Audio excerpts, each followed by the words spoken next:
بسم اللہ الرحمن الرحیم وبہ نستعین سبحانک لا علم لنا الا ما علمتنا انک انت العلیم الحکیم الحمد للہ رب العالمین والصلاة والسلام علی سید المرسلین وعلی آلہ وصحبہ اجمعین ومن تبعہم بإحسان الی یوم الدین اعوذ باللہ من الشیطان الرجیم بسم اللہ الرحمن الرحیم یا ایہا الذین آمنوا اتقوا اللہ حق تقاتہ ولا تموتن الا وانتم مسلمون واذکروا نعمت اللہ علیکم واعتصموا بحبل اللہ جميعا ولا تفرقوا واذکروا نعمت اللہ علیکم اذ کنتم اعداء فألف بین قلوبکم فاصبحتم بنعمتہ اخوانا۔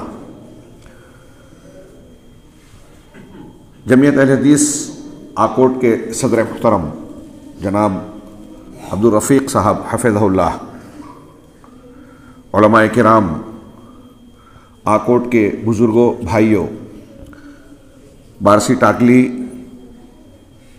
اور کیا نام ہے کارنجا اور دوسرے مقامات سے تشریف لائے ہوئے مہمان گرامی اور دینی بھائیوں، ان کے علاوہ پردہ نشین اسلامی ماؤں اور بہنوں، ابھی آپ نے دو بڑے جامع خطاب سنے۔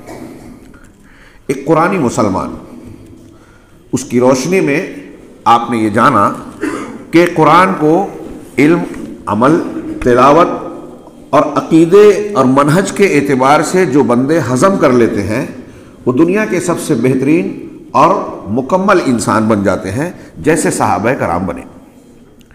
اس کے بعد آپ نے یہ سنا کہ اس دنیا میں سب سے قیمتی نعمت ہدایت ہے، یہ دیگر تمام دنیا کی نعمتوں کے مقابلے میں زیادہ افضل، مفید اور ہماری اور آپ کی ضرورت ہے۔ کھانا پینا نہ ملے جان جائے گی، ہدایت نہ ملے ایمان جائے گا۔ کھانا نہ پینا نہ ملے دنیا کا نقصان ہوگا، ہدایت نہ ملے تو آخرت کا ہمیشہ ہمیشہ کا دردناک عذاب ہمیں اپنی پکڑ میں لے لے گا۔ اس سے بڑا کوئی نقصان نہیں ہے، کیونکہ دنیا میں اگر بڑی سے بڑی مصیبت آ بھی جائے تو یہ ٹل جائے گی، ختم ہو جائے گی، موت کے بعد اس کا سلسلہ منقطع۔ لیکن جہنم میں اگر کوئی چلے گیا تو وَيَأْتِيهِ الْمَوْتُ مِنْ كُلِّ مَكَانٍ وَمَا هُوَ بِمَيِّتٍ۔ قرآن نے کہا کہ موت ہر جانب سے اس کو پاس آئے گی، روم روم سے، جسم کے ایک ایک سوراخ سے آئے گی۔ وَمَا هُوَ بِمَيِّتٍ، لیکن وہ مرے گا نہیں۔ وَهُمْ يَسْتَرِخُونَ فِيهَا، سورہ فاتر میں کہا اس جہنم میں لوگ چیخیں گے، چلائیں گے، ربنا اخرجنا نعمل صالحا غیر الذی کنا نعمل، کہ پروردگار ہمیں اس جہنم سے نکال دے، اس سے نکلنے کے بعد ہم جو عمل کرتے تھے اس سے ہٹ کر اب اچھا عمل کریں گے، ایک موقع اور دے دے۔ ہاں تو اللہ تعالیٰ کی جانب سے کہا جائے گا کلا، ہاں ایسا ہرگز نہیں ہوگا۔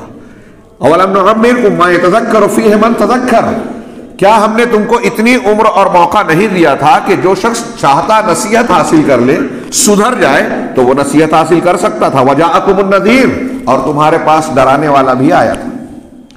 یہ قرآن آیا، رسول آئے، قرآن اور رسول صلی اللہ علیہ وسلم کی تعلیمات کو پہنچانے والے آپ کے پاس آئے ہدایت کی شکل میں جہنم سے۔ اللہ کے رسول کی تعلیمات ہماری کمر کو پکڑ پکڑ کر جہنم سے روکنے کی کوشش کر رہی ہیں۔ اللہ کے رسول نے خود یہ بات بیان کی کہ میری اور تمہاری مثال ایسی ہی ہے جیسے پرندے، پروانے، پتنگے آگ میں گرے جا رہے ہیں، ایک شخص نے آگ جلائی، ایسے ہی تم جہنم میں گرنا چاہتے ہو اور میں تمہاری کمر پکڑ پکڑ کر روک رہا ہوں، لیکن تم ماننے کو تیار ہی نہیں ہے، میرا ہاتھ چھڑا کر اس آگ میں گرنا چاہتے ہو۔ قرآنی مسلمان بن جائیں ہم، ہدایت کو اپنا لیں تو یہ گارنٹی ہے جو ابھی آپ نے سنا کہ دنیا میں بھی سب سے مکمل بنیں گے، سعادت ملے گی، کامیابی ملے گی، شرور و فتن سے محفوظ رہیں گے اور آخرت میں بھی اللہ کے عذاب سے محفوظ ہو جائیں گے۔ لیکن سوال یہ ہے کہ کیا یہ جو فائدے، فوائد، برکتیں، نتائج جو ہم قرآن و حدیث کے حوالے سے سن رہے ہیں، آج ہمارے انفرادی معاملات سے لے کر اجتماعی یا حکومتی سطحوں پر دیکھیں، کیا مسلمانوں کو وہ عزت، وہ وقار، وہ سعادت حاصل ہے جو ہم سنتے ہیں، بیان کرتے ہیں، جو پڑھ رہے ہیں اور جس پر یقین ہے کہ یہ غلط نہیں ہے؟ قرآن و حدیث کی یہ باتیں جو ہم نے سنی سنائی یہ غلط نہیں ہے، ہمارا یقین ہے، لیکن یہ سچی باتیں کیا آج ہم کو عملی زندگی میں پریکٹیکل لائف میں چلتی پھرتی دنیا میں نظر آ رہی ہے. مسلمان باعزت باوقار اور بلند ہیں. ہدایت جو مسلمان کو جینے کا سب سے معیاری طریقہ سکھاتی ہے, سب سے اعلیٰ اور اعلیٰ بہترین انسان بناتی ہے, بدعقیدگیوں سے گمراہیوں سے اونچا بنا دیتی ہے.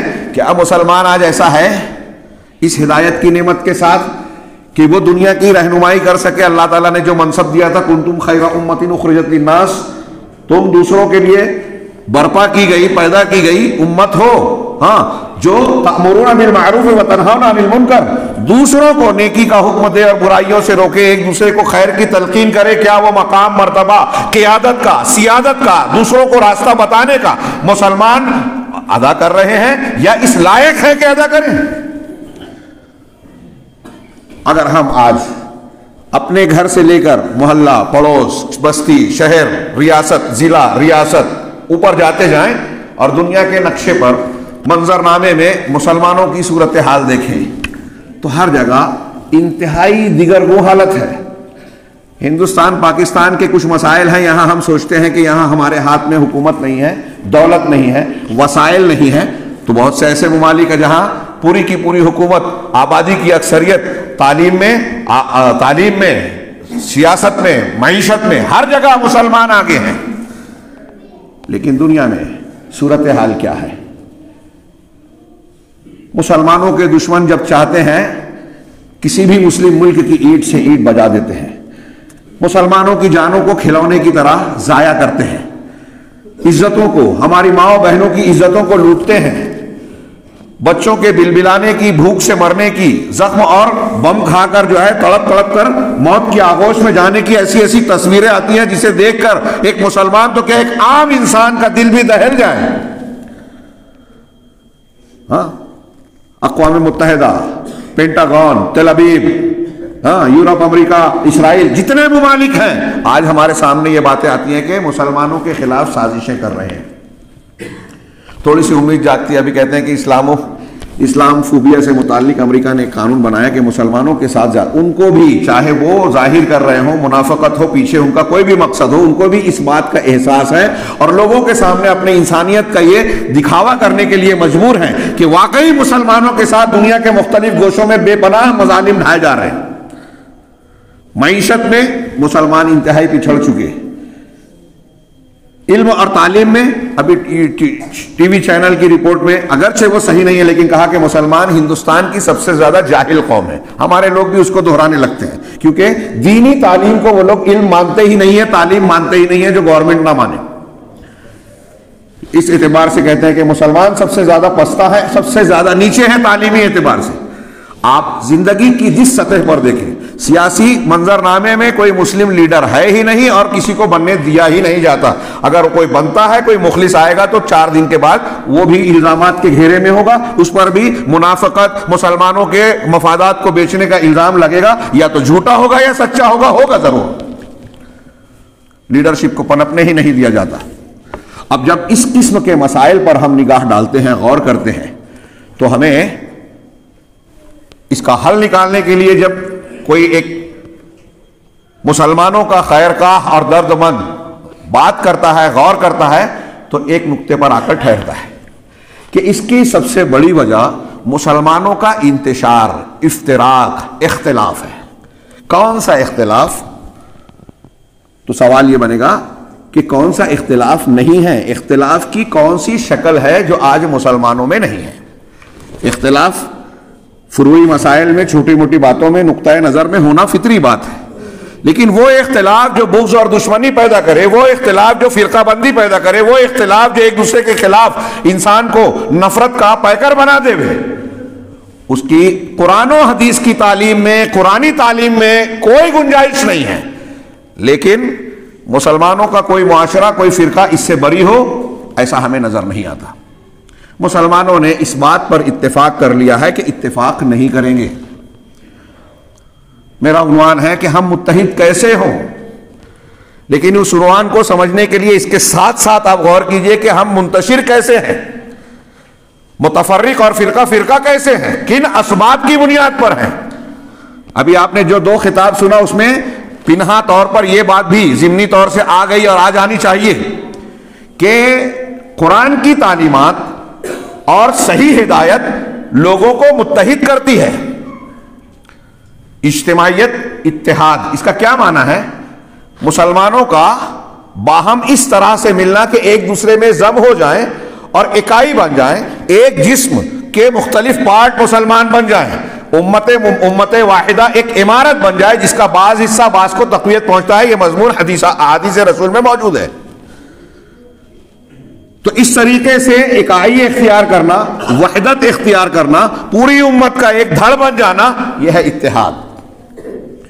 اور اس اتحاد کی اہمیت و افادیت کتنی بیان کی گئی ہے. آج غیر مسلم بھی اس کی اہمیت سمجھتا ہے. اسکولوں میں کہانی سناتے ہیں کہ مرنے والے باپ نے بیٹوں کو بلا کے لکڑیاں منگائی، کہا کہ ایک لکڑی، ہر ایک لکڑی لاؤ.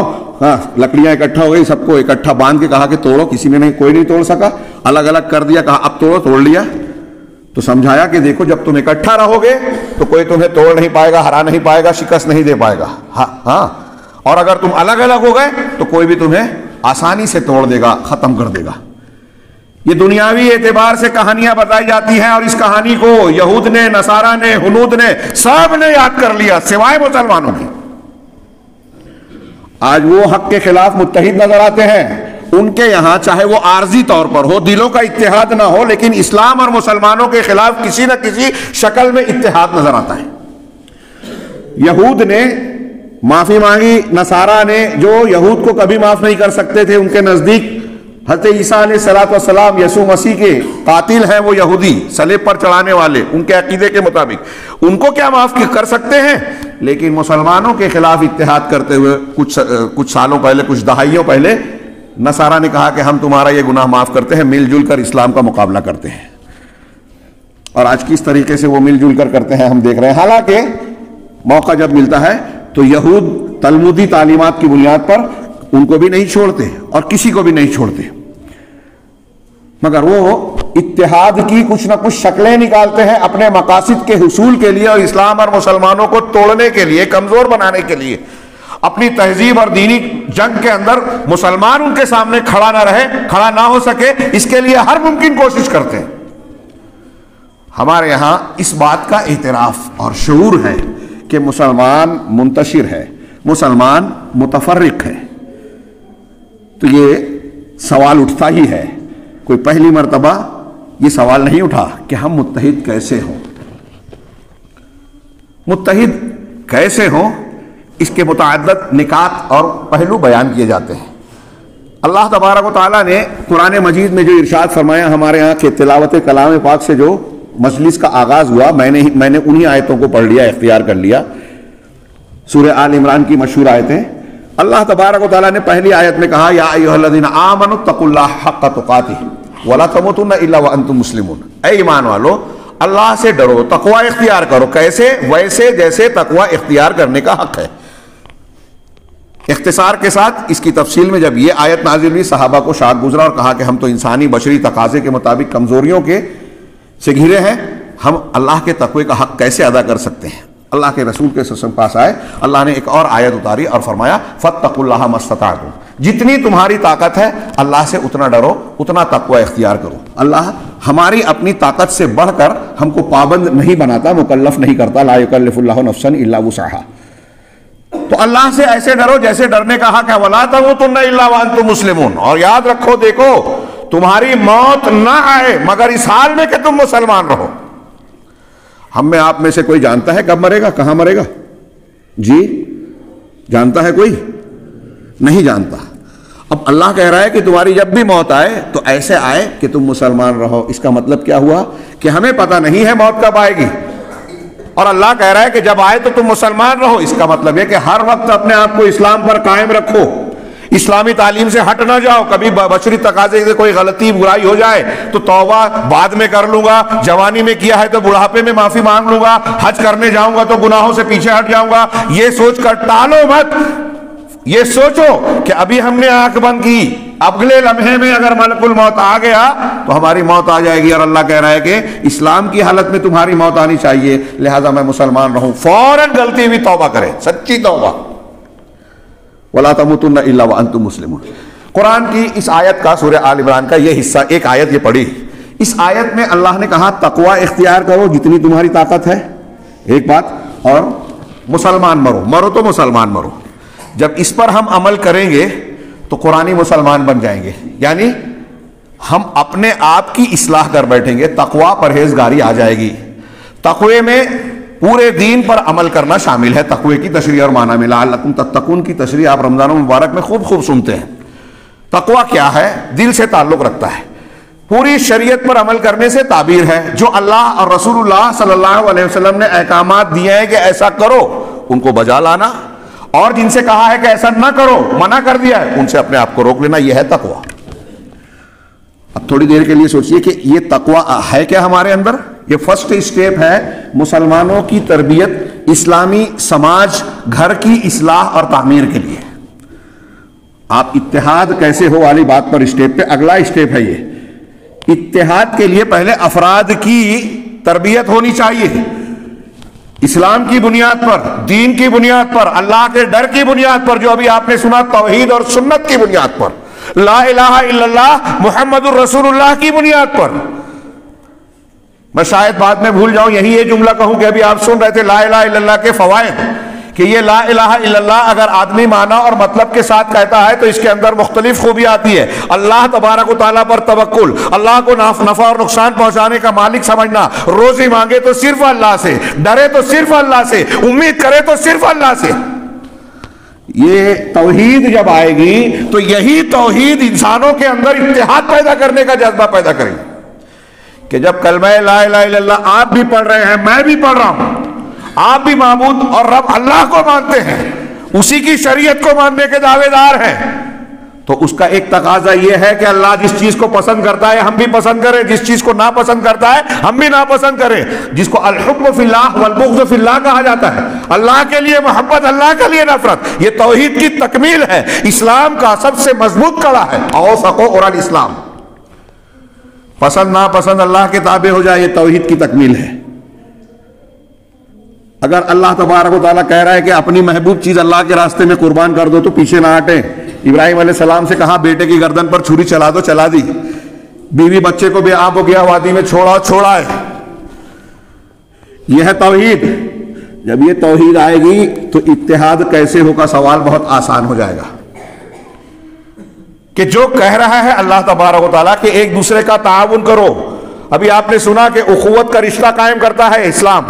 باہم محبت کرنے کی جتنی بنیادیں ہیں، اگر میں ایک ایک کو بیان کروں تو ایک ایک کے لیے آدھا گھنٹہ چاہیے. آپس میں محبت اور ہمدردی، تعاون، ایک دوسرے کے ساتھ مواسات کرنے کا، ایک دوسرے کے ساتھ محبت کو بڑھانے کا جو جو طریقہ ہو سکتا ہے آپ ایک فہرست بنائیے. ابھی آپ نے سنا ام المومنین حضرت عائشہ صدیقہ رضی اللہ تعالی عنہا نے ایک خاتون کو 3 کھجوریں گھر میں تھی، تینوں دے دی. واقعہ سنا، کتنا جذباتی ہے. یہ عمل اگر ہم اور آپ کرنے لگے، غریب مسکین بھوکا آدمی ہے، آپ کے گھر میں کھانا ہے، آپ نے کھانا کھلا دیا، محبت پیدا ہوگی کہ نہیں ہوگی؟ اللہ کے رسول صلی اللہ علیہ وسلم نے محبت پیدا کرنے کے مختلف طریقے بتائے کہ افشوا السلام، سلام پھیلاؤ.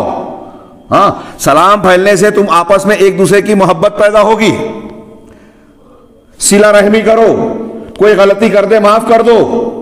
ہاں، مسلمان آپس میں بھائی بھائی ہیں، جھگڑا ہو جائے انما المؤمنون اخوہ فاصلحوا بین اخویکم، مسلمان بھائی بھائی ہیں، اپنے بھائیوں کے درمیان صلح کر دو.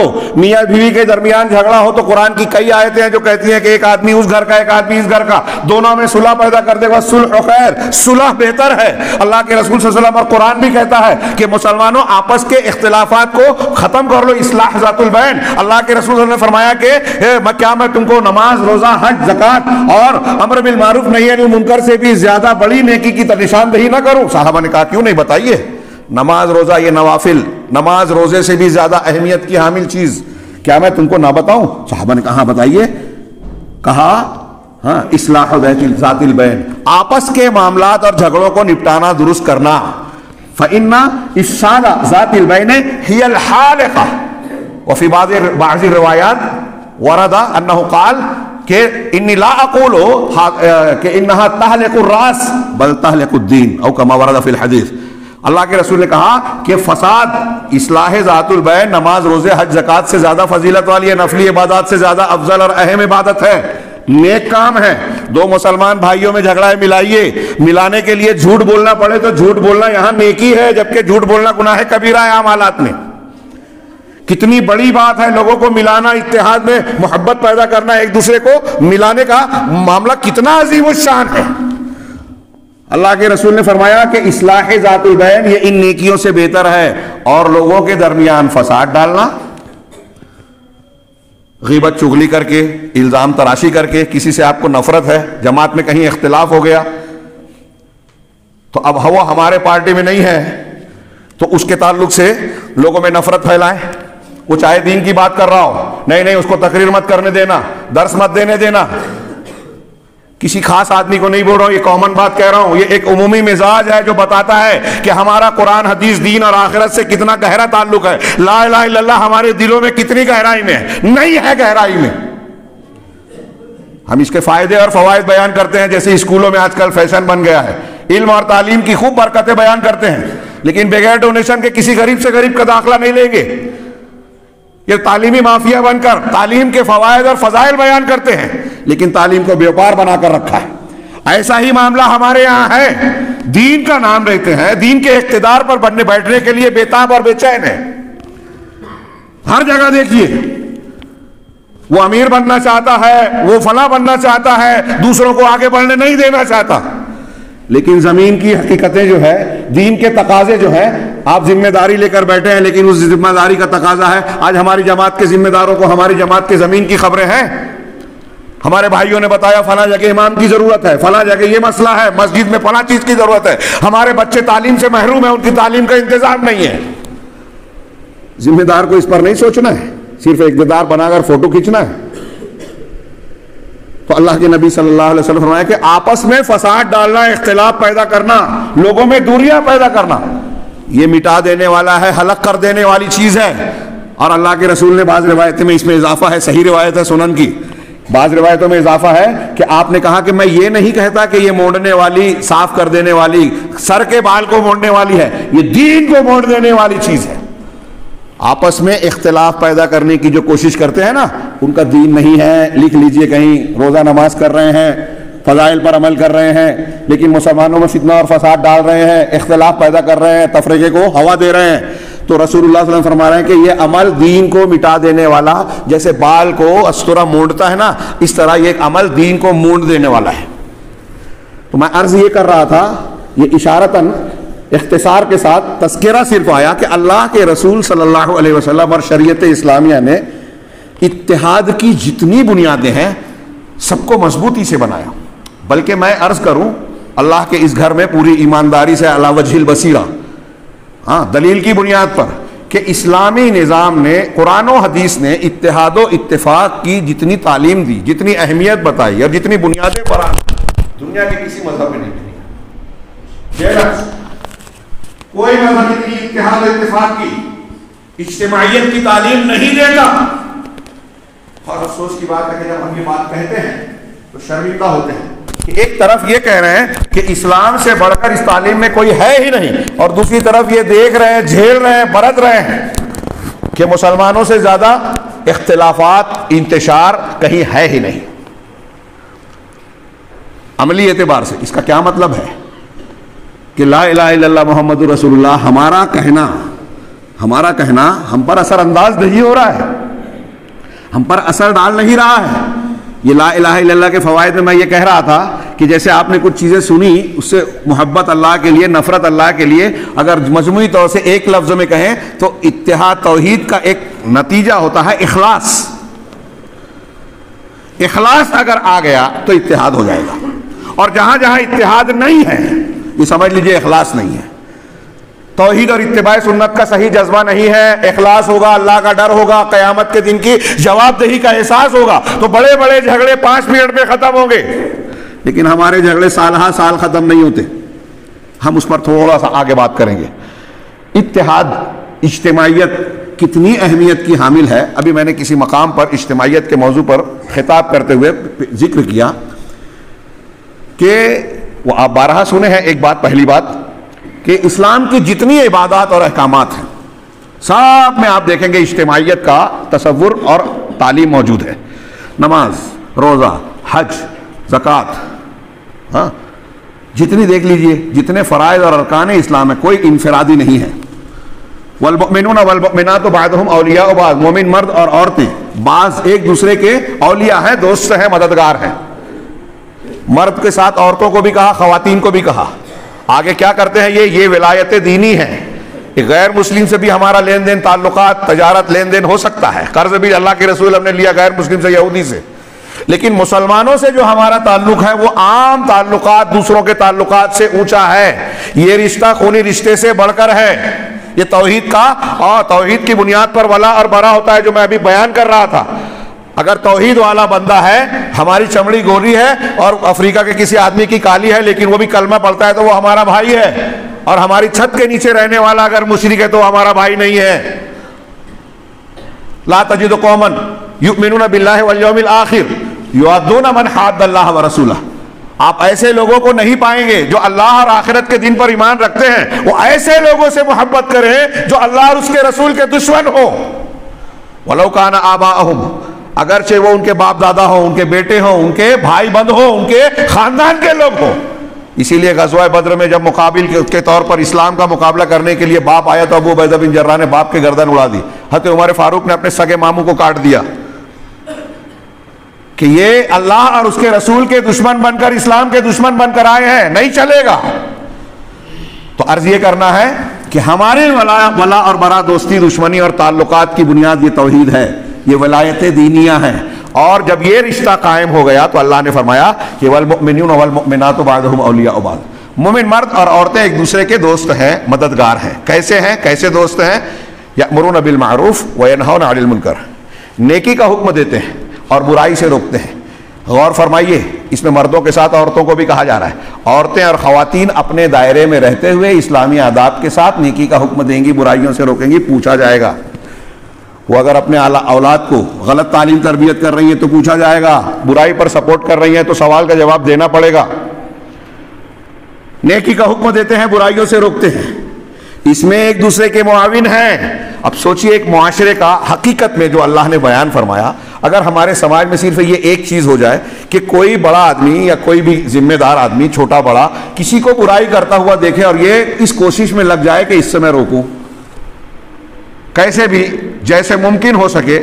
وہ امر بالمعروف اور نہی عن المنکر کے آداب اور احکام بیان کرنے کا وقت نہیں ہے. حکمت، مصلحت، موعظت حسنہ اور جدال بالاحسن کا جو اسٹیپ بتایا ہے اللہ رسول، اگر اس کو اختیار کر کے ہمارے اسلامی سماج کا ہر فرد اور ہر خاتون اس پر کمر بستہ ہو جائیں تو سماج سے کتنی برائیاں، گندگیاں، شرور اور فتنے فساد دور ہو جائیں گے. اختلافات کی بہت سی جڑیں یا تو ختم ہو جائے گی یا کمزور پڑ جائے گی.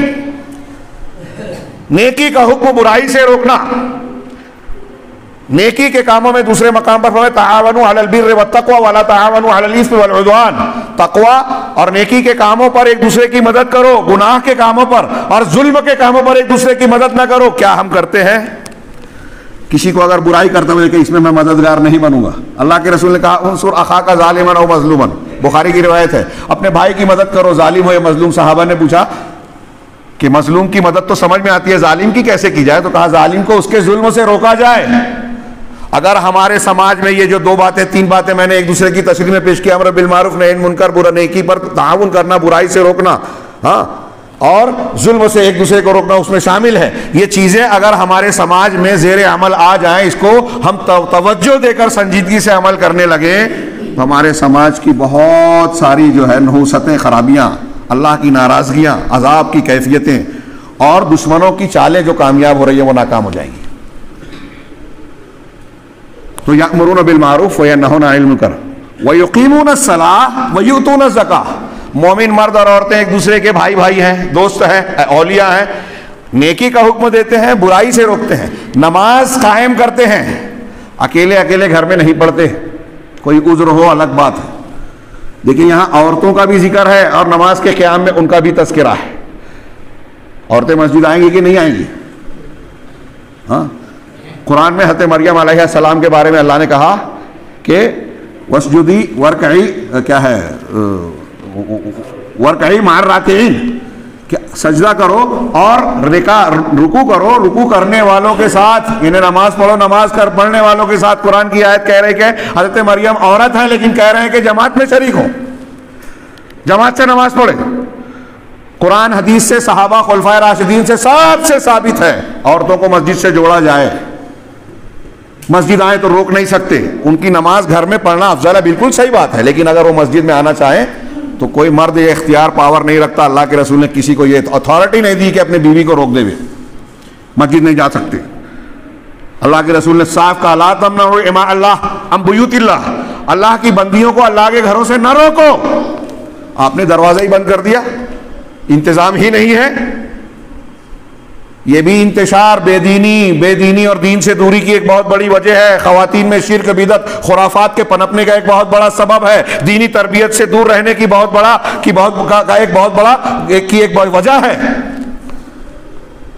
تو خیر، نماز قائم کرتے ہیں، زکوٰۃ دیتے ہیں، یہ اقامت صلاۃ اور اطاع زکوٰۃ، اس پر گھنٹے بھر بولا جا سکتا ہے اور پھر بھی حق ادا نہیں ہوگا۔ اس کے احکامات اور تفصیلات، اہل علم نے لکھا کہ اسلامی سماج اور معاشرے کی اجتماعی پہچان ہے یہ کہ اکٹھا نماز قائم کرتے ہیں۔ آپ حدیث کی کتابوں میں دیکھیے نماز اور نماز سے متعلقہ احکامات کی کتنی تفصیل ہے۔ سب سے پہلے طہارت، مردوں کو غسل سے طہارت حاصل کرنا، وضو کن چیزوں سے کرنا ہے، عورتوں کو یہ اس میں مزید جو ہے ناپاکی وغیرہ دور ہو جانے کے بعد کس طرح غسل کریں، اس کے احکامات، ہاں وہ پانی کیسا ہو، طہارت کیسے حاصل کی جائے، ہاں پیشاب پاخانہ، ہاں منی ودی، مرد اور عورت کا ملاپ ہوتا ہے، جنابت کا معاملہ، پھر اس کے بعد کیا کیا جائے، ساری تفصیل بیان کی۔ صاحب نماز کے مقدمات اور متعلقات ہیں۔ پھر جہاں نماز پڑھی جا رہی ہے وہ جگہ، مسجد، وضو خانہ، طہارت خانہ، اس سے متعلقہ جملہ امور اور احکامات۔ پھر اذان کا ایک پورا باب ہے، کس کا حق ہے، کون اذان دے گا، کیسے دینا ہے، اس کی تفصیلات، اس کے احکامات۔ جماعت کھڑی ہوگی تو امام کے ساتھ صف کیسے بنانا ہے، اللہ کے رسول فرماتے تھے کہ صفیں سیدھی کر لو ورنہ مل کر کھڑے ہو جاؤ ورنہ اللہ تمہارے دلوں میں اختلاف ڈال دے گا۔ یہ ہے اتحاد کی ایک بنیاد، یہ سب بندی ہے۔ اللہ کے رسول نے فرمایا جیسے فرشتے سب باندھتے ہیں ویسے تم باندھتے ہو، ویسے سب باندھو، ایک دوسرے سے مل کر، سیسا پلائی دیوار مل کر۔ روزانہ 5 وقت کی نماز ہمیں بہت مضبوط تعلیم دیتی ہے اتحاد کی، اتحاد و اتفاق کی مضبوط تعلیم، لیکن ہم نماز اور عبادات کو رسم کے طور پر پڑھتے ہیں، عبادت کے طور پر نہیں۔ اس کے اسباق اور دروس کو ہم نظر انداز کرتے ہیں۔ اسی ضمن میں حضرت امام شافعی کا ایک قول میں نے پیش کیا تھا موسوعۃ الادیان میں، انہوں نے نقل کیا ہے صاحب موسوعہ نے، بہت پیارا، اور اس پر شیخ احمد شاکر کی تفصیل کئی صفحات پر ہے، میں 2 جملے میں مختصر میں کہوں۔ انہوں نے کہا کہ اگر ایک مسجد میں نماز ہوتی ہے جماعت سے تو دوسری جماعت بنانا میرے نزدیک مکروہ ہے۔ کون کہہ رہا ہے؟ امام شافعی رحمہ اللہ، بہت بڑے امام ہیں یہ۔ دوسری جماعت کھڑی کرنا یہ میرے نزدیک مکروہ ہے۔ انہوں نے آگے کہا کہ میں یہ نہیں کہتا کہ دوسری جماعت والوں کی نماز نہیں ہوگی، نماز ہو جائے گی، گنجائش ہے، جواز ہے۔ وہ کہتے ہیں کہ نماز تو ہو جائے گی لیکن میرے نزدیک مکروہ ہے۔ کیوں؟ اس لیے کہ دوسری جماعت کی اجازت دینے سے پہلی جماعت کی اہمیت، اجتماعیت، اتحاد و اتفاق کی تعلیم متاثر ہوتی ہے، جو اسلام کے انتہائی اہم ترین مقاصد میں سے ایک ہے۔ اگر انفرادی زندگی میں توحید اور سنت سب سے اہم ہے تو اجتماعی زندگی میں اتحاد و اتفاق سب سے اہم ہے۔ انفرادی زندگی میں تقویٰ اور توحید کامیاب ہونے کے لیے ضروری ہے، تو اجتماعیت کے کامیاب اور نمایاں ہونے کے لیے مسلمانوں کا اتحاد اور اجتماعیت انتہائی ضروری ہے۔ اس لیے اللہ کے رسول صلی اللہ علیہ وسلم نے یہاں تک فرمان دیا، شاید مجھے موقع نہ ملے ان روایتوں پر بحث کرنے کا، امیر کی سمع و اطاعت کے لیے کتنی شدت برتی کہ جو بغیر امیر کی سمع و اطاعت کے مر جائے وہ جاہلیت کی موت مرے گا۔ یہاں وہ امارت والا، قوت نافذہ والی طاقت نہیں ہے کہ ہم ویسی بیعت کریں۔ صوفیوں کے ہاتھ پر جو بیعت ہوتی ہے وہ بدعت ہے، یہ لکھ لیں، اس کا موقع نہیں ملے گا تفصیل کا مجھے، ہاں۔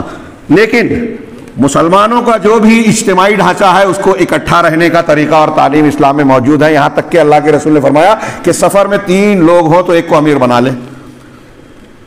ہمارے یہاں کچھ لوگ کہتے ہیں کہ بھائی جو آپ لوگ حدیثیں پیش کرتے ہو کہ امیر کی سمع و اطاعت کرنا، اس کی خلاف ورزی نہ کرنا، ایک امیر کے ہوتے ہوئے دوسرا پیدا ہو جائے تو اس کو گردن مار دینا، ہاں، امیر اگر غلطی بھی کرے تو اس کی بغاوت نہ کرنا، اس کے خلاف نہ جانا، یہ خارجیت ہے، بدعت و خرافات ہے۔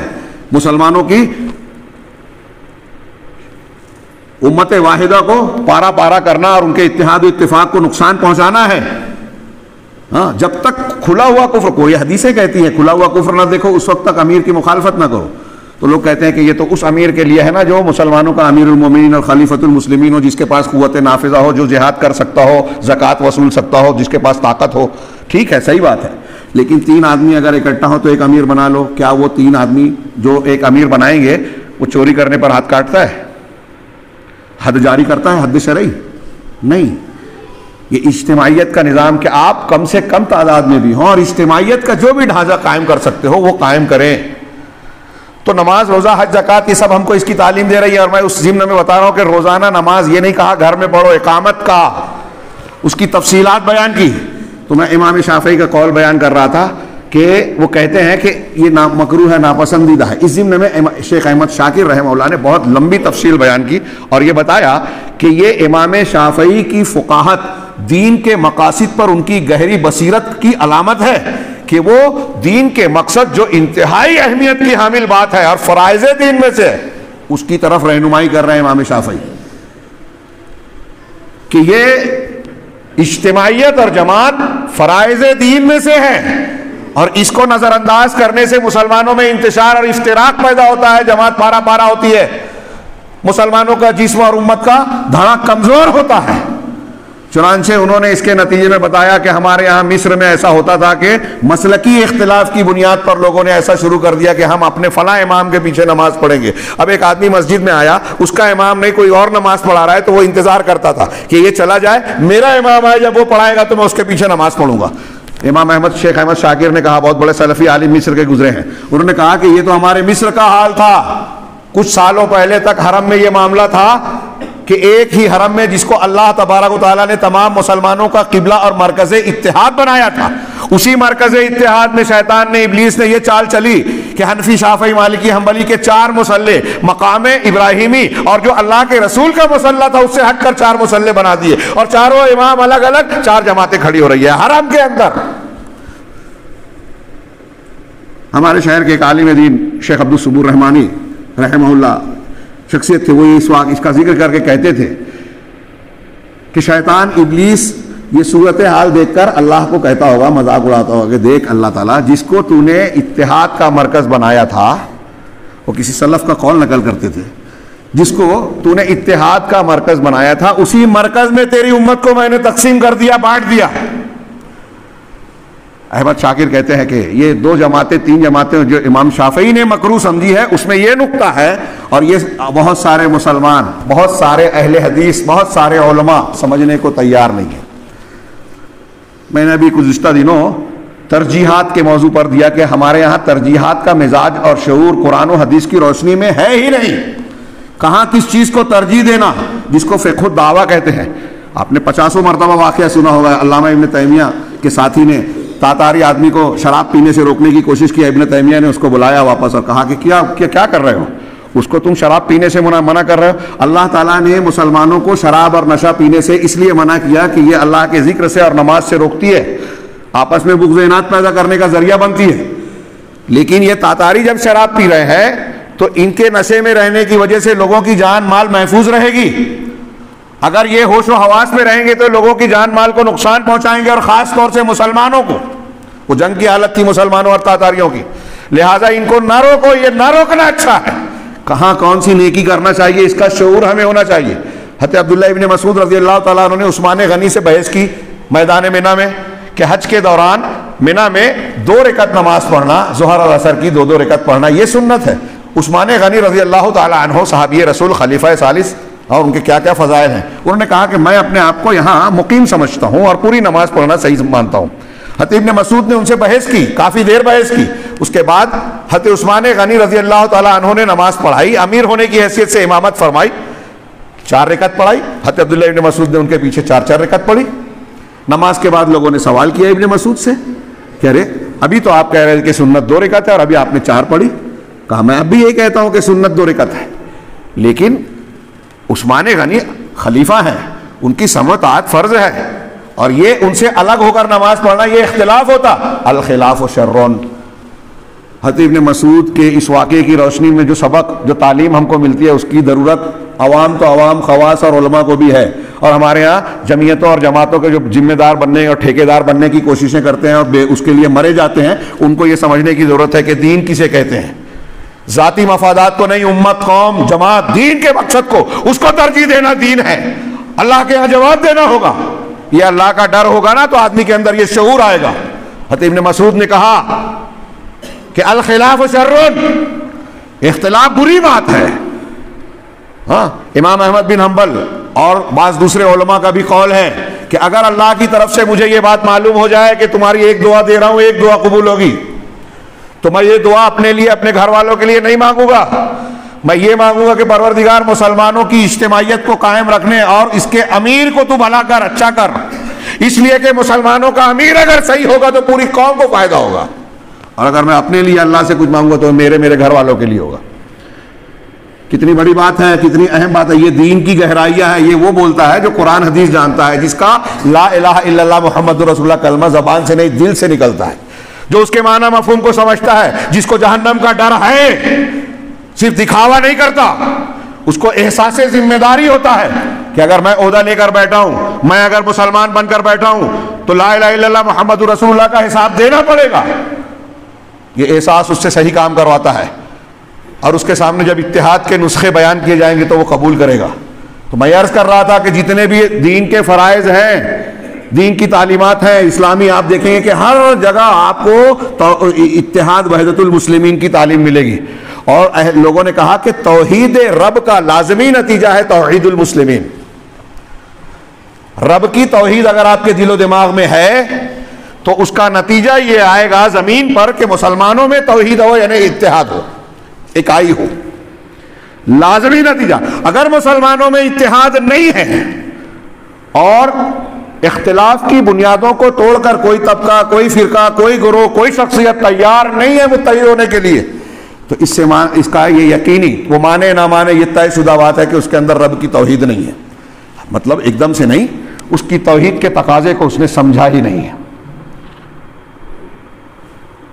اسلامی تعلیمات کا ایک نمونہ اور پیش کر کے آگے بڑھو، جو میں نے پچھلے خطاب میں بھی شاید بیان کیا تھا، اسی لیے یاد آ گیا۔ وحشی بن حرب رضی اللہ تعالیٰ عنہ، انہوں نے اللہ کے رسول صلی اللہ علیہ وسلم نے کہا، شکایت پیش کی کہ انا ناکل ولا نشبع، کہ اللہ کے رسول ہم کھاتے پیتے ہیں لیکن ہم آسودہ نہیں ہو پاتے، پیٹ نہیں بھرتا، آسودہ اور شکم سیر نہیں ہوتے۔ تو آپ نے فرمایا لعلکم تأکلون متفرقین، شاید ایسا ہے کہ تم لوگ الگ الگ بیٹھ کر الگ الگ کھانا کھاتے ہو۔ کہا ہاں یہ بات تو صحیح ہے۔ تو اللہ کے رسول نے کہا کہ نہیں، تم لوگ اکٹھا ہو کر کھانا کھاؤ، وہ اللہ کی برکت نازل ہوگی۔ دیکھیے، اگر کھانے میں آپ نے اتحاد اور اجتماعیت اختیار کر لی تو برکت ہوگی۔ آسودگی نہیں ہوتی تھی، آسودگی ہونے لگے گی۔ میری نظر پڑ گئی گھڑی پر، میں حیرت زدہ ہوں کہ وقت اتنی تیزی سے کیسے بڑھ گیا۔ اور بھی کچھ روایتیں تھیں کہ اللہ کے نبی صلی اللہ علیہ وسلم نے تعلیم دی، علیکم بالجماع وایاکم والفرقہ، تم پر، یہ ایک لمبی حدیث کا ٹکڑا ہے کہ تم پر جماعت لازم ہے، جماعت کو پکڑے رکھو، اور فرقہ، علیحدگی اور اختلاف کو تم بچو۔ فإن الشیطان مع الواحد، اس لیے کہ اکیلا آدمی ہوگا تو شیطان اس کے ساتھ ہوگا، وہو من الاثنین ابعد، اور دو ہوں گے تو ان سے دور ہوگا۔ جتنی اجتماعیت بڑھتی جائے گی اتنے شیطان دور ہوتا جائے گا۔ اس سے ایک فائدہ، ایک سبق یہ ملا اس حدیث رسول سے کہ ایک تو یہ کہ اجتماعیت، جماعت یہ نعمت ہے، برکت والی چیز ہے، اور اختلاف یہ جو ہے بچنے والی چیز ہے۔ اللہ کے رسول نے اس سے بچنے کا حکم دیا ہے، رسول کا حکم ہے، اتنا ہی کافی ہونا چاہیے ایک مسلمان کے لیے۔ پھر اس کے بعد یہ بھی بتایا کہ اگر آپ تنہا رہتے ہیں، جماعت، اجتماعیت اور اتحاد سے دور ہے، تو آپ شیطان کے پھندے میں ہیں، اور اگر آپ بچنا چاہتے ہیں شیطان سے جو ہمارا دشمن ہے، قرآن نے کہا کہ وہ دشمن ہے، اس کو اپنا دشمن ہی بنا کر رکھو، تو آپ دوری اختیار کریں، ان سے دوری کریں۔ سوال یہ ہے، اصل سوال پر آ جائیں، یہ اتحاد کی اہمیت کے اتحاد، ہم متحد کیسے ہوں، متحد کیسے ہوں؟ سمپل، سیدھی، صاف بات۔ جمعہ کے خطبے میں میں نے اصلاح کے لیے جو دو تین نکات بیان کیے، شرائط کے ساتھ، پابندیوں کے ساتھ، وہ اتحاد امت کے لیے بھی انتہائی ضروری ہے۔ اتحاد، اجتماعیت مسلمانوں کی کس چیز پر قائم ہوگی؟ فلاں بزرگ، فلاں پیر صاحب، فلاں امام صاحب، فلاں شخصیت پر نہیں، کس پر ہوگی؟ قرآن پر، حدیث پر۔ توحید پر، سنت پر. یہ مرکز اتحاد یہی ہے. یہاں بہت ساری دلیلیں ہیں. میں نے جو پڑھا پہلی آیت، یا ایھا الذین آمنوا اتقوا اللہ حق تقاتہ ولا تموتن الا وانتم مسلمون، یہ اس کی تشریح ہوئی، اس سے فرد کی اصلاح ہو گئی. اب آپ اور ہم جب تقوی والے بن گئے، توحید والے بن گئے، شریعت کی پابندی والے بن گئے، تو اب اگلا اسٹیپ ہے اجتماعیت کا. واعتصموا بحبل اللہ جميعا ولا تفرقوا. اپنے گھر میں آپ اسلام قبول کر کے بیٹھ گئے، یہ چلے گا نہیں. آپ کو جماعت سے جڑنا ہوگا، اللہ کی رسی کو سب مل کر مضبوطی سے پکڑ لو. ولا تفرقوا، اور فرقہ فرقہ نہ ہو جاؤ. اللہ کی رسی کو مضبوط پکڑنے کا نتیجہ ہے کہ اتحاد ہوگا. فرقہ فرقہ ہونے کا معاملہ کا سبق یہ ہے کہ اللہ کی رسی کو مضبوطی سے پکڑا نہیں گیا ہے. اس آیت کو جوڑ لیجئے موطا امام مالک کی وہ مشہور حدیث کو، جس میں آپ نے فرمایا حجۃ الوداع کے موقع پر کہ ترکت فیکم امرین او شیئین، میں نے تمہارے درمیان دو چیزیں چھوڑی ہیں، لن تضلوا ما ان تمسکتم بہما، جب تک ان دونوں کو مضبوط پکڑے رہو گے کبھی گمراہ نہیں ہوگے. بھائیو غور کرو، ہاں بہت کم وقت ہے. اور متحد کیسے ہوگا؟ اگر اس میں سے کوئی ایک آیت اور حدیث کو بھی دیکھ لے تو پورا جواب ہے. ہاں وہ کیسے ہیں؟ اللہ کے رسول فرما رہے ہیں صلی اللہ علیہ وسلم کہ ان دونوں کو مضبوط پکڑے رہو گے تو لن تضلوا، کبھی گمراہ نہیں ہوگے. اس کو الٹا کیجئے تو کیا مانا ہوگا کہ ان دونوں کو چھوڑو گے تو گمراہ ہو جاؤ گے. یہی پورا ہے. مسلمان متحد کیسے ہوں؟ قرآن حدیث پر. مسلمان متفرق کیسے ہیں؟ قرآن حدیث کو چھوڑ کر. دونوں سوالوں کا جواب یہی ہے اگر شارٹ میں دیکھا جائے. آگے بڑھتے ہیں. اللہ کے رسول صلی اللہ علیہ وسلم، اللہ تبارک و تعالیٰ نے اس میں فرمایا کہ دوسری آیت وَأَنَّ هَٰذَا صِرَاطِي مُسْتَقِيمًا فَاتَّبِعُوهُ، اختصار کے ساتھ اللہ تعالیٰ نے فرمایا کہ یہ میرا سیدھا راستہ ہے. اوپر والی جو ابھی آیت ہم نے پڑھی کہ وَاعْتَصِمُوا بِحَبْلِ اللَّهِ، اللہ کی رسی کیا ہے؟ دین ہے، اسلام ہے، قرآن ہے، رسول اللہ صلی اللہ علیہ وسلم کی تعلیمات ہیں. الگ الگ تشریحات لوگوں نے کی، سب کا معنی ایک ہی ہے. تو اللہ کی رسی کو جب اس طرح اللہ کے رسول کی سنتوں کو، تعلیمات کو، قرآن کو پکڑیں گے تو اتحاد ہوگا، نہیں پکڑیں گے تو اختلاف ہوگا. دوسرا دو چیزوں کو مضبوط پکڑنے، اس میں بھی یہی معنی تھا. ایک آیت وَأَنَّ هَٰذَا صِرَاطِي مُسْتَقِيمًا، یہ میرا سیدھا راستہ ہے، فَاتَّبِعُوهُ، اسی کی اتباع کرو. علامہ ابن قیم اور دوسرے بہت سارے علماء نے کہا کہ دیکھیے اللہ تبارک و تعالیٰ نے صراط مستقیم کا ذکر کرنے کے بعد فَاتَّبِعُوهُ واحد کی ضمیر استعمال کی، واحد کی. اس کا مطلب یہ ہوا کہ ایک راستے پر ہمیں چلنا ہے، اور وہی ایک راستہ صراط مستقیم ہے. صراط مستقیم اللہ تک اور جنت تک پہنچانے والا کئی نہیں ہے. لوگ اپنے آپ کو تسلی دینے کے لیے کہتے ہیں کہ یہ بھی صحیح وہ بھی صحیح، سارے دھرم سچے، سارے مسلک برحق. جھوٹ ہے. اللہ کے رسول اور اللہ کی بات کا انکار ہے. اللہ تعالیٰ کہتا ہے کہ جن لوگوں نے اپنے دین کو فرقوں میں بانٹ دیا، ان الذین فرقوا دینہم وکانوا شیعا لست منہم فی شیء، کہ جو گروہوں میں بٹ کر دین کو فرقے میں بانٹ دیا اور گروہوں میں بٹ گئے، آپ کا ان سے تعلق نہیں ہے، آپ ان کے طریقے پہ نہیں ہیں. ہم کہہ رہے ہیں راستے پر ہے. اللہ کے رسول نے کہا کہ 73 ہوں گے، 72 جہنم میں جائیں گے، ایک جنت میں جائے گا. آپ کہہ رہے ہیں سب جنت میں جائیں گے. تو آپ کی بات صحیح ہے، رسول کی بات صحیح. ہاں یہاں اللہ تعالیٰ کہہ رہا ہے کہ ایک کی اتباع کرو، وَلَا تَتَّبِعُوا السُّبُلَ فَتَفَرَّقَ بِكُمْ عَنْ سَبِيلِهِ، اور مختلف راستوں کی اتباع نہ کرو جو تمہیں اللہ کے راستے سے جدا کر دیں گے. یہ ایک جو جملہ ہے کاش وقت ہوتا. ہاں میں نے جمعہ میں ذکر کیا تھا کہ سب سے پہلا فرقہ مسلمانوں میں پیدا ہوا، الگ ہونے والا بدعتی فرقہ خارجی، خوارج کا، پھر قدریہ اور روافظ کا، پھر اس کے بعد منکرین صفات، کچھ کلی صفات کا انکار کرنے والے الگ الگ، پھر اہل تصوف صوفی، ان میں الگ الگ سلسلے، پھر باطنی آئے، سازشی لوگ آئے، منافقین آئے، اور نہ جانے کیا کیا ہے. یہاں صرف میں ایک اشارہ کرنا چاہتا ہوں کہ مسلمانوں میں متحد کیسے ہوں. اس کے مخالف میں نے کہا تھا کہ ہم منتشر اور مختلف کیسے ہیں. تو منتشر کیسے ہے آدمی؟ قرآن اور حدیث صراط مستقیم ہے، اللہ کے رسول صلی اللہ علیہ وسلم کا بتایا ہوا طریقہ ہے. جب بھی کوئی شخص اس سے ہٹ کر کوئی بدعت، کوئی اصول نکالا، خارجی اصول نکالا، صوفی اصول نکالا، تو اس نے اپنے اصول کو نکال کر رسول اور صحابہ کے طریقے سے الگ راستہ جہاں نکالا وہاں اختلاف پیدا ہوا، فرقہ بندی آئی، وہاں سے فرقے اسی طرح پیدا ہوئے ہیں صراط مستقیم سے کٹ کر الگ ہو کر. تو جتنی بھی بدعات ہیں، جتنے بھی نئے راستے ہیں، سب نے نئے فرقے بنائے، نیا اختلاف پیدا کیا. شیخ الاسلام علامہ ابن تیمیہ رحمہ اللہ کا ایک قول نقل کر رہا ہوں اس مقام پر کہ مسلمانوں میں بدعتی لوگوں کا نقصان جو ہے وہ کئی حیثیتوں سے کفار کے نقصانات سے زیادہ ہے. کافر ہمیں جو نقصان پہنچاتا ہے اسلام اور مسلمانوں کو، اس سے کہیں زیادہ کبھی کبھی بدعات کا اور اہل بدعت کا نقصان ہوتا ہے.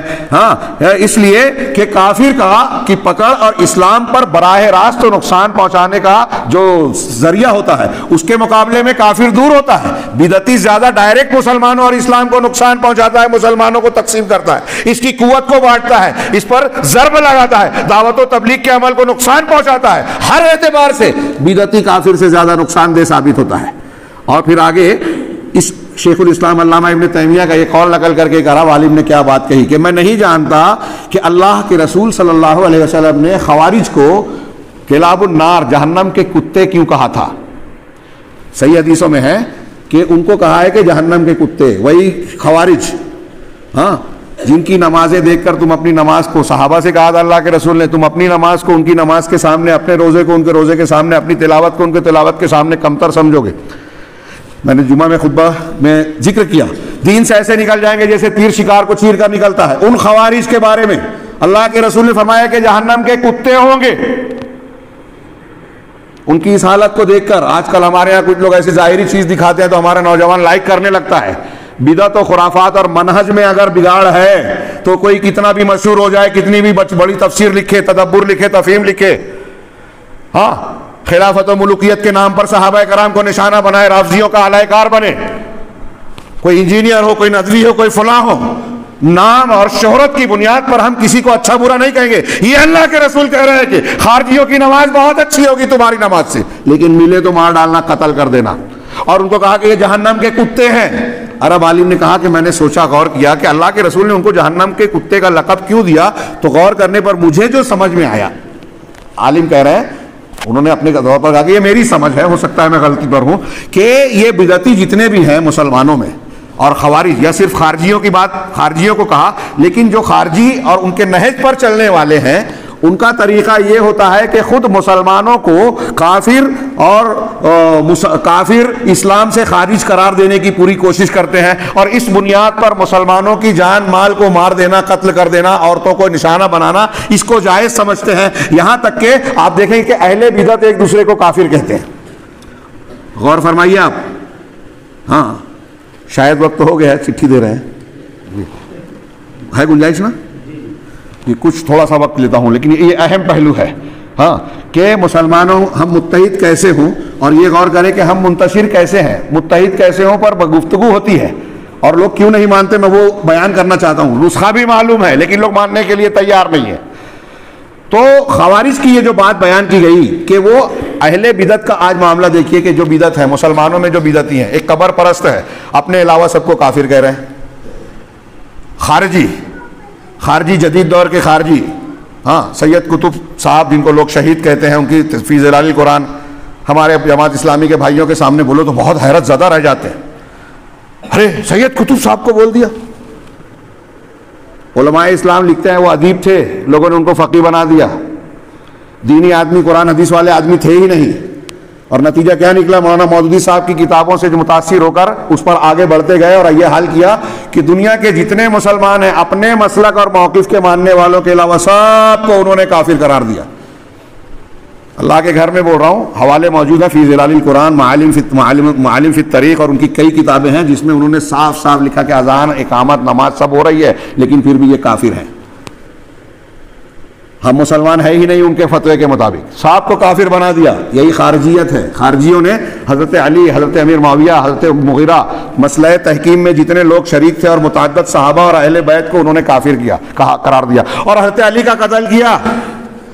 آج ہم میں سے، آپ میں سے کوئی شخص حضرت علی رضی اللہ تعالیٰ عنہ، امیر معاویہ رضی اللہ تعالیٰ عنہ جیسے ایمان اور ان کے صحابی کی اس درجے کو سوچ سکتے ہیں؟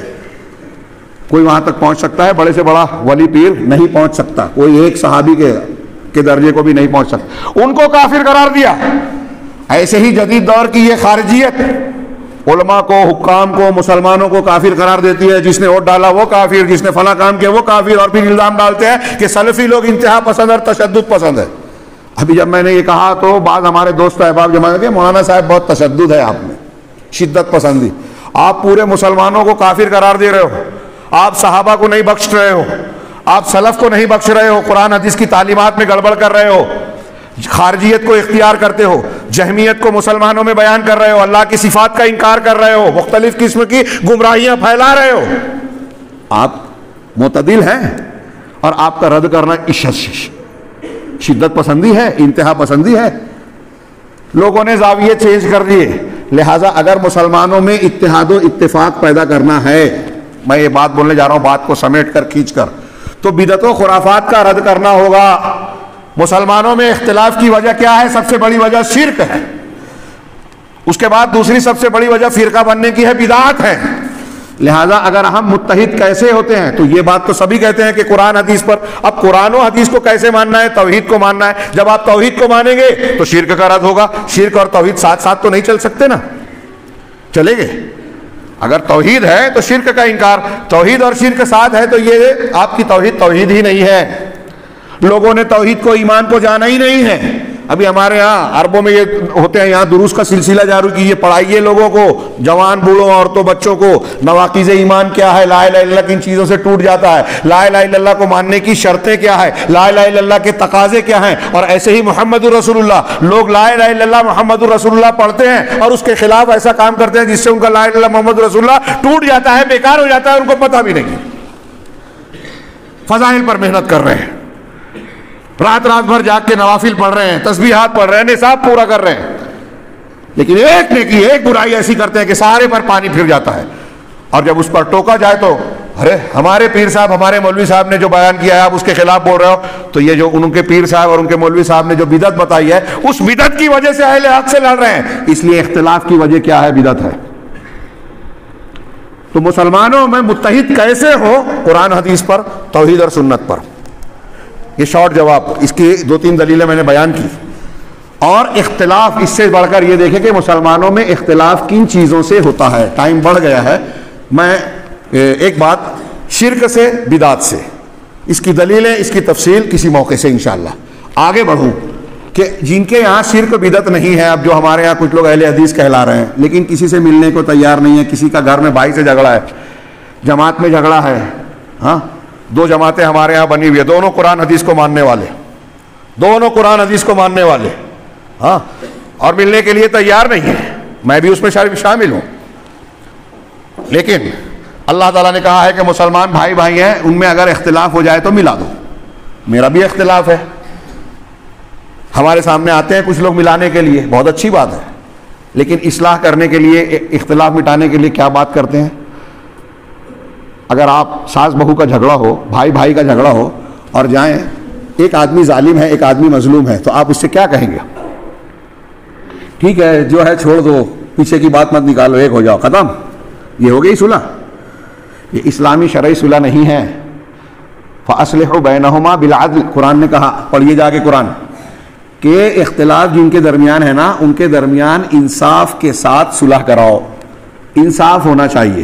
اب اس انصاف میں کے تقاضے میں اگر کبھی بڑے مفاد کو پیش نظر رکھتے ہوئے کہ جماعت کو نقصان نہ ہو, کوئی ایک فریق جو ہے قربانی دیتا ہے کہ چلو میں حق پر ہوتے ہوئے میں خاموش ہو جاؤں, تو یہ اچھی بات ہے. لیکن آپ سودے بازی کریں, آپ اپنا پنجہ اس طرح گاڑے رکھیں کہ اقتدار ہو اور جماعت کی خرابیوں کو ہم خرابی کی شکل میں رکھیں گے, اصلاح کرنے کے لیے تیار ہی نہیں ہے, اپنی چوریوں اور خیانتوں کو درست کرنے کے لیے تیار ہی نہیں ہے, تو ایسی صلح نہیں ہے. مانڈولی ہے یہ جو قرآن, غیر شرعی مانڈولی. یہ میں کسی پر طنز نہیں کر رہا ہوں, ہمارے یہاں اختلاف کیوں نہیں ہو رہا ہے, اتحاد کیوں نہیں ہو رہا ہے, اس کی وجہ بتا رہا ہوں. ایک بات بتائی کہ ایک آدمی اگر شرک کر رہا ہے تو شرک سے توبہ کرنے کے لیے تیار نہیں ہے, اس لیے کہ توحید اس کے دل میں گھس نہیں رہی ہے. ایک آدمی بدعت اور خرافات پہ, خارجیت والا, صوفیت والا, حنفی, شافعی, مالکی, حنبلی, جو جس مسلک کو مان رہا ہے, جس پیر صاحب کو ہاتھ پر بیعت ہے, اپنے پیر صاحب کی بات کو کوئی چھوڑنے کے لیے تیار نہیں ہے, اس لیے اتحاد نہیں ہوتا. اتحاد میں رکاوٹ یہ ہے. اب یہ کیوں نہیں مانتے ہیں؟ گروہی عصبیت, ذاتی عصبیت, تکبر, گھمنڈ. شیطان کو اللہ نے کہا تھا آدم کو سجدہ کرو, اسجدوا لآدم, ہاں, فسجد الملائکہ, آپ واقعہ جانتے ہیں. ابلیس نے انکار کیا اللہ کا حکم ماننے سے. اللہ نے قرآن میں کہا ابا واستکبر, انکار کیا اور تکبر کیا. ایک بات دھیان رکھیے کہ ہم اللہ اور رسول کی کوئی بھی بات اگر نہیں مانتے تو یہ سمجھ لیجئے کہ وہ انکار کا کوئی بھی معاملہ پس منظر ہو جو بھی ہو، ہم اگر نہیں مان رہے ہیں، انکار کر رہے ہیں قبول کرنے سے، تو یہ تکبر ہے، اکڑ ہے، گھمنڈ ہے، جیسے ابلیس کے اندر تھی۔ صحیح مسلم کی حدیث ہے، اللہ کے رسول صلی اللہ علیہ وسلم کے ساتھ ایک صحابی کھانا کھا رہے تھے، الٹے ہاتھ سے بائیں ہاتھ سے کھانا شروع کیا۔ آپ نے فرمایا کل بے یمینک، اپنے دائیں ہاتھ سے کھاؤ، بائیں سے نہیں، دائیں ہاتھ سے کھاؤ، سیدھے ہاتھ سے۔ تو اس نے کہا لستطعت، مجھے اس کی طاقت نہیں ہے۔ اللہ کے رسول صلی اللہ علیہ وسلم نے جنہوں نے طائف والوں کو بددعا نہیں دی تھی، اسے بددعا دے دی رحمت للعالمین نے کہ مستطعت او لستطعت، تجھے کبھی اس کی طاقت نہ ہو۔ سوچئے تھوڑی دیر کے لیے، حضرت سلمہ بن اکوع رضی اللہ تعالیٰ عنہ جو حدیث کے راوی ہیں، صحابی رسول ہیں، وہ کہتے ہیں کہ ما منعہ الا الکبر، اللہ کے رسول صلی اللہ علیہ وسلم نے جب اس سے کہا کہ سیدھے ہاتھ سے کھاؤ اور اس نے نہیں مانا، تو اس کو روکا کس چیز نے؟ ما منعہ الا الکبر، اس کو اس بات کو ماننے سے تکبر نے، گھمنڈ نے روکا، اکڑ نے روکا، جیسے ابلیس کو روکا تھا، جیسے فرعون کو روکا تھا، جیسے نمرود کو روکا تھا، ایسے ہی اسے بھی روکا، ایسے ہی ہم کو روکتا ہے اتحاد کرنے سے۔ ہم میں دیکھتے ہیں، ارے میں نے مل لی، میں مل گیا تو میرے خاندان کا نام نہیں ہوگا، میرا نام نہیں ہوگا، مولوی صاحب کا نام ہوگا، میرا اقتدار چلا جائے گا، میں پیچھے رہوں، یہ پر منظور نہیں ہے، پراپرٹی میرے ہاتھ میں ہونی چاہیے، اقتدار میرے نام پر ہونا چاہیے، سوشل میڈیا پر میرا نام آنا چاہیے۔ یہ میں، انانیت، اکڑ، گھمنڈ، میں، میرا خاندان، یہ اتحاد ہونے نہیں دیتی۔ سمجھ رہے ہو؟ مسلمان متحد کیسے ہوں؟ اگر متحد ہونا ہے تو ان بتوں کو گرانا ہوگا جو مسلمانوں کے اخوت، بھائی چارہ، آپسی محبت کے راستے میں سب سے بڑی رکاوٹ ہے، سب سے بڑی چیز ہے شرک۔ اس کو گرائیے، اس بت کو۔ شرک بہت طریقے کے ہمارے یہاں رائج ہے، ہاں، بت پرستی، قبر پرستی، تعزیہ پرستی، شخصیت پرستی، کوئی گنڈا تعویذ کر رہا ہے، کوئی غیر اللہ کی قسم کھا رہا ہے، کوئی غیر اللہ کے نام کی نظر و نیاز کر رہا ہے، یہ ساری شرکیات ہیں۔ کوئی صوفیوں کے پیر صاحب کے سامنے جھک رہا ہے، ماتھا ٹیک رہا ہے۔ آج کل کلپ آ رہی ہے، دیکھ کر میں حیران رہ گیا۔ میں پہلے سنتا تھا، جانتا تھا، دیکھا نہیں تھا کہ پیر صاحب مسجد میں یا اپنے ہال میں کھڑے ہوئے ہیں، آدمی آ کر سجدہ کر رہا ہے اس کے ہاتھ پر اور وہ پیٹھ پر ہاتھ پھیر رہے ہیں۔ کون سا دین اور ایمان اس کی اجازت دیتا ہے؟ انتہائی گھناؤنا فعل۔ اگر آپ اور ہم چاہتے ہیں اپنے آپ کو عذاب سے بچائیں تو شرک سے لڑیں، پھر دوسرے نمبر پر بدعت و خرافات سے لڑیں۔ اتحاد ایسے ہوگا، بدعتیں ختم ہوگی، اللہ کے توحید کو لوگ اختیار کریں گے اور سنت کی اتباع کرنے لگیں گے تو ایک پلیٹ فارم پہ آتے جائیں گے، اتحاد ہوتا جائے گا۔ اب یہ کھانے پینے کے آداب سے لے کر نماز، روزہ اور عقائد تک، تو پہلی چیز شرک اور بدعت سے۔ دوسری چیز جو ہمارے سماج اور معاشرے میں بت بنے ہیں، کسی کو تکبر ہے ذات کا، میں بڑا آدمی ہوں، میرا خاندان بڑا آدمی ہے، کسی کو دولت کا گھمنڈ ہے، کسی کو خاندان کا گھمنڈ ہے، ہاں، کسی کو اقتدار اور سرداری چاہیے۔ ہمارے یہاں جتنے بھی جھگڑے ہیں، جتنے جھگڑے، سب اقتدار، نام، اور جتنے جھگڑے ہیں، میں پھر سے ایک جملہ دہراؤں، اور یہ میں کوئی پہلی بار نہیں کہہ رہا ہوں، بہت سے علماء بھی کہتے ہیں کہ آپ کا اور ہمارا جھگڑا اگر ختم نہیں ہو رہا ہے، آپ بھی مسلمان، میں بھی مسلمان، آپ بھی اہل حدیث، میں بھی اہل حدیث، آپ بھی توحید کے دعوے دار، میں بھی، ہاں، تو پھر بھی اختلاف ختم نہیں ہو رہا ہے، اس کا مطلب یہ کہ یا تو ہمارا دین صحیح نہیں ہے یا عقیدہ صحیح نہیں ہے، ہمارے اندر اخلاص نہیں ہے، کچھ بھی ہے اخلاص نہیں ہے۔ ایک بہت اہم بات جو میں نے جمعہ کے خطبے میں سرسری ذکر کی تھی وہ رہ گئی۔ عرب علماء اس پر بہت زور دیتے ہیں، اور کیوں نہ دے، قرآن حدیث زور دیتے ہیں کہ قرآن و حدیث کو ماننا، اتحاد کیسے ہو۔ اب قرآن حدیث کیسے مانیں گے ہم؟ مولانا مودودی نے جیسے قرآن کی شرح کی وہ مانے، مولانا امین احسن اصلاحی صاحب نے کی وہ مانے، شیخ الیاس رحمہ اللہ نے اور شیخ زکریا رحمہ اللہ نے جس طرح تشریح کی اس کو مان لے میں، باقی کو رد کر دے میں۔ امام ابو حنیفہ نے، امام شافعی نے، امام مالک نے، امام احمد بن حنبل نے، چشتی، قادری، نقشبندی کے طریقوں میں سے کسی ایک طریقے نے، دین کو جس نے جیسے سمجھایا، رفاعی طریقے نے، نقشبندیوں نے، چشتیوں نے، قادریوں نے، کس کو پکڑے، کس کو مانے؟ کون سی تشریح؟ قرآن حدیث کو ماننے کے دعوے دار سب بھی ہیں، جو اللہ کے اسماء و صفات کا انکار کرتے ہیں وہ بھی قرآن حدیث کو ماننے کے دعوے دار ہیں، جو تقدیر کا انکار کرتے ہیں وہ بھی قرآن حدیث کو مانتے ہیں، جو تعزیہ پرستی کرتے ہیں وہ بھی اللہ اور رسول کو ماننے کے دعوے دار ہیں، محبت رسول کا ڈھنڈورا پیٹتے ہیں، جتنی بدعات کرتے ہیں، خرافات، مجلس میلاد منانے والے، عید میلاد منانے والے جو بدعت کر رہے ہیں، شب برات کو منانے والے، شب معراج کو منانے والے، تیجا، فاتحہ، تعزیہ، نہ جانے کیا کیا خرافات، سب کرنے کے بعد کہتے ہیں کہ ہم قرآن حدیث مانتے ہیں. ہے نا عجوبہ؟ جو قرآن حدیث نہیں کہتا وہ مان کے بھی قرآن حدیث کو ماننے والے. قرآن حضرت نوح علیہ الصلوۃ والسلام کی قوم کے شرک کو ذکر کرتا ہے, کفار مکہ کے شرک کو ذکر کرتا ہے. کیوں پوچھتے تھے وہ اپنے بتوں کو؟ ود سوا یغوث یعوق نصر بزرگان دین کے بت بنا کر قوم نوح نے پوجا. ان لوگوں نے لات و منات کو پوجا. کیوں پوچھتے تھے؟ اللہ مانتے تھے؟ نہیں, اللہ کے پاس وسیلہ مانتے تھے. آج ہمارے ہاں مسلمان کہلانے والی قوم نوح اور کفار مکہ والا عمل کر کے قرآن حدیث سے ثابت کرنے کی کوشش کرتی ہے نا عجوبہ کاری. تو میں عرض یہ کرنا چاہتا ہوں کہ قرآن و حدیث پر اتفاق ہوگا, لیکن سب لوگ تو کتاب قرآن و حدیث کو ماننے کا دعویٰ کرتے ہیں, تو پھر قرآن و حدیث کو کیسے مانا جائے؟ مشائخ نے بیان فرمایا کہ قرآن و حدیث کو سلف یعنی صحابہ کرام, سب سے پہلے صحابہ کرام کے فہم کے مطابق سمجھا اور سمجھایا جائے. جیسے صحابہ کرام نے قرآن و حدیث کو مانا تھا, لا الہ الا اللہ محمد رسول اللہ کو قبول کیا تھا, ویسے ماننا, اس سے ہٹ کے نہیں. ابھی آپ نے دلیلیں سنی, فَإِنْ آمَنُوا بِمِثْلِ مَا آمَنْتُمْ بِهِ فَقَدْ اهْتَدَوْا. صحابہ کی طرح ایمان ہوگا تو ہدایت ہے, صحابہ کے طریقے کی مخالفت ہے تو جہنم کے راستے پر ہو. اور پھر ایک حدیث اللہ کے رسول نے فرمایا, یہ آخری بات اسی سے جوڑ رہا ہوں, اللہ کے رسول کی سنن کی حدیث کے اِنَّهُ مَن يَعِشْ مِنْكُمْ بَعْدِي فَسَيَرَى اخْتِلَافًا كَثِيرًا. میرے بعد جو زندہ رہے گا وہ اختلاف دیکھے گا. اللہ کے رسول نے بتایا اختلاف ہوگا. آج ہم اسی پر بحث کر رہے ہیں کہ یہ اختلاف ختم کیسے ہو, متحد کیسے ہو. تو میرے بعد جو زندہ رہے گا وہ اختلاف دیکھے گا, فَسَيَرَى اخْتِلَافًا كَثِيرًا, اختلاف دیکھے گا. تو اب اللہ کے رسول نے اس اختلاف کے مٹانے کا کیا ذریعہ بتایا؟ نبی کا فرمان ایک جملے میں ایک کتاب اور سمندر ہوتا ہے. میری جو کئی گھنٹوں کی تقریر اللہ کے رسول صلی اللہ علیہ وسلم کے ایک جملے پر قربان جائے, میری کیا کسی کی بھی. ہاں, اگر جب اختلاف دیکھو گے تو کیا کرنا؟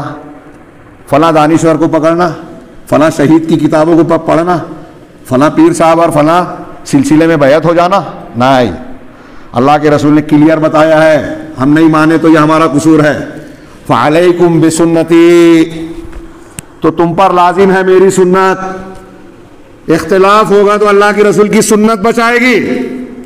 ہاں, عبادات ہو, عقیدہ ہو, منہج ہو, اللہ کے اسماء و صفات ہو, جنت جہنم ہو, نماز روزہ حج زکوٰۃ ہو, حلال حرام ہو, یہاں تک کہ دعائیں ہوں. دعا بھی ہم وہی پڑھیں جو اللہ کے رسول نے بتائی, فلاں بزرگ کا تجربہ اور اللہ کے رسول کی دعا, دونوں میں کون بہتر ہے؟ آج کل ہمارے یہاں فلاں پیر صاحب کی تجربے کی دعا ہے آصف جن شیطان بھوت سے بچانے کے لیے, تو اس کو چھپا کے ایسے جیسے بڑا قیمتی معاملہ لے کر آئے. میں کہتا ہوں اللہ کے رسول کی سلف کہتے ہیں, ہمارے امام قرطبی, علامہ ابن تیمیہ, کہ اللہ اور رسول نے جو دعائیں بتائی ہے بس وہی پڑھو, اس میں اتباع کی ثواب بھی ہے, برکت بھی ہے. اللہ تعالیٰ کی سکھائی ہوئی دعائیں, اس سے جہاں میں کوئی دعا ہو ہی نہیں سکتی. تو اللہ کے رسول نے فرمایا میری سنت کو لازم پکڑو. اختلاف کا حل یہ ہے سنت رسول, اور اس کے بعد وسنت الخلفاء الراشدین المہدیین من بعدی عضوا علیہا بالنواجذ. ہاں, کہ میرے بعد میرے ہدایت یافتہ خلفائے راشدین کی سنت. بہت اہم پوائنٹ کہ اللہ کے رسول کی سنت, قرآن اور حدیث دونوں مل کر ہیں. اللہ کے رسول کی سیرت اور تعلیمات قرآن کی روشنی میں ہے, تو آپ نے اللہ کے رسول کی سنت کو پکڑا, اس کے ساتھ ساتھ خلفائے راشدین یعنی صحابہ کرام کی سنت کو بھی پکڑنا ہے. علامہ ابن قیم کہتے ہیں کہ اگر سنت رسول میں کوئی چیز نہیں ہے تو یہ حدیث کہہ رہی ہے کہ خلفائے راشدین کی سنت ہمارے لیے دلیل ہے. اور دوسری بات یہ کہ عام سیاق میں یہ بتا رہی ہے کہ خلفائے راشدین کا جو طریقہ ہے, صحابہ کا جو طریقہ ہے, وہی رسول کی سنت ہے. دونوں میں اختلاف نہیں ہے, تضاد نہیں ہے, ورنہ اللہ کے رسول اپنی سنت کے ساتھ اس کو ملاتے نہیں. اور اگر اختلاف ہو جائے کبھی کسی قول میں تو ساری امت مانتی ہے کہ سنت رسول لی جائے گی, سنت خلیفہ کو چھوڑا جائے گا. تو میرے بعد میرے خلفائے راشدین کی سنت, ان کو دانتوں سے پکڑ لینا. وَإِيَّاكُمْ وَمُحْدَثَاتِ الْأُمُورِ, اور دین میں نئے نئے امور سے بچنا. فَإِنَّ كُلَّ مُحْدَثَةٍ بِدْعَةٍ, اس لیے کہ ہر نئی چیز بدعت ہے اور ہر بدعت گمراہی ہے. وَكُلَّ بِدْعَةٍ ضَلَالَةٍ, ہر جمعہ میں آپ یہ پڑھتے بھی تھے یہ آخری جملے, ہر بدعت گمراہی ہے. اب جب آپ مسلمان ہیں, مسلمانوں میں کوئی بدعت اختیار کی گئی, گمراہی آ گئی, تو صراط مستقیم سے ہٹا دیا گمراہی نے. اللہ کے رسول نے فرمایا کہ مجھے تم پر کسی چیز کا سب سے زیادہ خوف ہے تو گمراہ کرنے والے اماموں کا. میں نے جمعہ میں بھی اس کی طرف اشارہ کیا تھا, بہت نازک اور اہم مسئلہ ہے کہ 73 فرقے ہوں گے, 72 جہنم میں جائیں گے. دوسری بخاری کی حدیث میں ہے کہ جہنم کی طرف بلانے والے کچھ لوگ ہوں گے جو ہم کو ابواب جہنم کی طرف بلائیں گے. تو اسی فرقے میں سے ہوں گے نا. اللہ کے رسول نے کہا کہ ہماری زبان اور بولی بولیں گے, ہماری گفتگو کریں گے, لیکن جہنم کی طرف بلائیں گے. ایک حدیث میں یہ کہا جو ابھی میں نے ذکر کیا کہ مجھے ان ائمہ کا, قائدین کا ڈر ہے جو گمراہ کرنے والے ہیں. تھوڑی دیر کے لیے ٹھنڈے دماغ سے سوچئے کہ وہ امام ہمارے بیچ میں ہوں گے, جہنم کی طرف بلانے والے, ہماری زبان بولنے والے, کرتے داڑھی والے, مسلمان بولنے والے, اپنے آپ کو اللہ اور رسول کی محبت کا دعویٰ کرنے والے. کتنا خطرناک معاملہ ہے. خارجین اہل بدعت وغیرہ کے تعلق سے جو اللہ کے رسول نے بتائے اس کو پڑھیے. یہ ساری چیزیں ہونے کے باوجود مسلمان اتنا بیوقوف اور اتنا احمق بنا ہوا ہے کہ قرآن و حدیث کے ان ارشادات کو طاق میں رکھ کے, پیٹ پیچھے رکھ کے, کوئی بھی نیا شخص چیختا چلاتا آتا ہے, قرآن حدیث کی نئی تشریح کرنے کا دعویٰ کرتا ہے, اس کے پیچھے بھاگنے لگتے ہیں اور قرآن و حدیث کو ماننے والوں کے خلاف کھڑے ہو جاتے ہیں. یہ اتحاد کو توڑنے والی بات ہے کہ جو منہج حق پر ہیں, جیسے آج سعودی عرب روئے زمین پر اگر حکومتی سطح اور اجتماعی سطح پر کہیں توحید ہے, قرآن اور حدیث کو دستور کی حیثیت حاصل ہے, تو صرف وہی ملک ہے پوری دنیا میں اسلام کی خدمت کر رہا ہے. اس کی خدمات بیان کریں موٹی کتاب میں بھی پوری نہیں ہوگی. وہاں خامیاں نہیں ہیں, غلطیاں نہیں ہیں, یہ میں نہیں کہہ رہا ہوں, غلطیاں ہیں, غلطی کو ہم غلطی کہیں گے, لیکن ایک آدمی صحیح عقیدے منہج والا, اسلام کی خدمت کرنے والا غلطی کرے تو کیا آپ اس کی دشمنی کریں گے یا اس کی اصلاح کریں گے؟ اور ایک آدمی اگر منہج غلط ہے, عقیدہ غلط ہے, مسلمانوں کا دشمن ہے, مسلمانوں کے دشمنوں کا ساتھ دیتا ہے, جیسے ترکی, جیسے ایران, جیسے رافضی, جیسے صوفی. یہ صوفیہ, ان کی میٹنگیں اور کانفرنسیں ہو رہی ہیں چیچنیا میں, ہندوستان میں بی جے پی نے کروائی. ان کا منہج غلط, عقیدہ غلط, طریقہ غلط, قرآن حدیث سے ہٹے ہوئے, بدعتوں میں ڈوبے ہوئے. یہ جب تنقید کرتے ہیں تو ہمارے نوجوان اور یہ ان کے پیچھے بھاگنے لگتے ہیں, ان کا ساتھ دیتے ہیں. ارے میڈیا میں جو چیزیں آتی ہیں, وہ سوشل میڈیا ہو یا بڑی میڈیا, ان پر کس کا قبضہ ہے؟ یہود و نصارہ کا. یہ وہی خبر چھاپتے ہیں جو ان کے مقصد کے کام کی ہو. وہ چاہتے ہیں کہ ہم اور آپ سعودی عرب کو گالی دیں تو وہی خبر چھاپتے ہیں. وہ دکھاوا کرتے ہیں کہ ہم ان کے دوست ہیں, جبکہ وہ اندر سے یہ کہتے ہیں کہ اس کو ختم کرو, ان کی دعوت کو روکو. وہ مدد کرتے ہیں ایران اور رافضیوں کی. پوری رافضیوں کی تاریخ مسلمانوں کو دشمن میں گزری ہے. جب ایسے دشمنان دین کی ہم تائید کریں گے, ہمارا اصول ہی بگڑا ہوا ہے کہ کس کا ساتھ دینا ہے, کس کی مخالفت کرنی ہے, ہم یہی نہیں سمجھ پاتے. مسلمانوں کا جو دوست ہے ہم اس کی دشمنی کرتے ہیں, جو دشمن ہے اس کے ساتھ دیتے ہیں, تو اتحاد کیسے ہوگا, برکت کیسے آئے گی؟ مسلمانوں کے درمیان اتحاد. بات کو سمیٹتے نتیجے کے طور پر, ہاں, صحیح دین قرآن و حدیث, اور قرآن و حدیث کو صحابہ کرام کے طریقے پر سمجھنے میں جتنا اختلاف ہوا ہے, جتنے فرقے بنے ہیں. میں نے جمعہ کے خطبے میں کہا تھا کہ خارجیوں نے قرآن و حدیث کو پڑھا لیکن صحابہ کے, علماء صحابہ کے طریقے کو نہیں مانا. رافضیوں نے علماء صحابہ کے طریقے کو چھوڑ کر اپنا مسلک بنایا. ہاں, یہی حال جہمیہ, قدریہ اور جتنے بھی بدعتی فرقے ہیں, سب نے صحابہ کے فہم کو سے ہٹ کر قرآن و حدیث کو سمجھنے سمجھانے کی کوشش کی. کسی نے عقل کی بنیاد پر, یونانی فلسفے اور منطق کی بنیاد پر. تو جن لوگوں نے صحابہ کا طریقہ قرآن حدیث کو سمجھنے کو چھوڑا وہ گمراہ ہوئے, اور وہی لوگ مسلمانوں میں فرقہ بندی کے ذمہ دار ہیں. قرآن و حدیث کو ماننے والے تو صراط مستقیم پر چڑھ رہے ہیں. تو پہلی بنیاد, ہاں, قرآن اور حدیث. قرآن و حدیث میں توحید اور اتباع سنت, اتباع سنت علی منہج الصحابہ. دوسری بات میں یہ کہوں جو ایک لمبی بات ہوگی لیکن اس کو دو جملے میں سمیٹوں, کہ اللہ اور رسول اللہ صلی اللہ علیہ وسلم نے مسلمانوں کے آپس میں محبت قائم کرنے کی جتنی بنیادیں دی ہیں, صلہ رحمی کرنا, رشتوں کو جوڑنا, ماں باپ کی اطاعت, مسلمان کے مسلمانوں پر حقوق, بھوکے غریب بیوہ یتیموں مسکینوں کی جو ہے اشک سوئی کرنا, ان کی مدد کرنا, ان کے لیے دوڑ دھوپ کرنا. ہاں, اگر آپ نے شیخ عبدالتواب سے وہ واقعہ سنا, ہاں, کہ حضرت عائشہ صدیقہ نے 3 کھجوریں دی. تھوڑی دیر کے لیے سوچئے, اس میں جو ہے ماں نے جب ایک کھجور کو, ہاں, جو خود کھانا چاہتی تھی اور بچیوں نے ہاتھ پھیلا دیا تو اس کو 2 ٹکڑا کر کے دے دیا, اور اللہ کے رسول نے اس کے نتیجے میں کیا کہا کہ اس کے اس عمل کے بدلے میں اللہ نے اس پر جنت واجب کر دی یا اسے جہنم سے آزاد کر دیا. سوچئے, ایک کھجور کی وجہ سے جنت, ایک کھجور, اور وہ بھی اس نے کمائی نہیں تھی, حضرت عائشہ صدیقہ نے دی تھی. اب وہ اس کی ہو گئی تھی, وہ کھا سکتی تھی, لیکن اپنے اخلاص اور جذبے کے, مطلب میں کہنا یہ چاہ رہا ہوں کہ آپ کو اللہ کو خوش کرنے کے لیے ضروری نہیں ہے کہ آپ کا بینک بیلنس بڑا ہو, بہت بڑی رقم اللہ کے راستے میں خرچ کرو گے تبھی اللہ قبول کرے گا. اگر آپ کا جذبہ صادق ہے, اخلاص ہے, آپ کی نیت بہت اچھی ہے, تو آپ کی ایک کھجور بھی آپ کو جنت دلا سکتی ہے، جہنم سے بچا سکتی ہے۔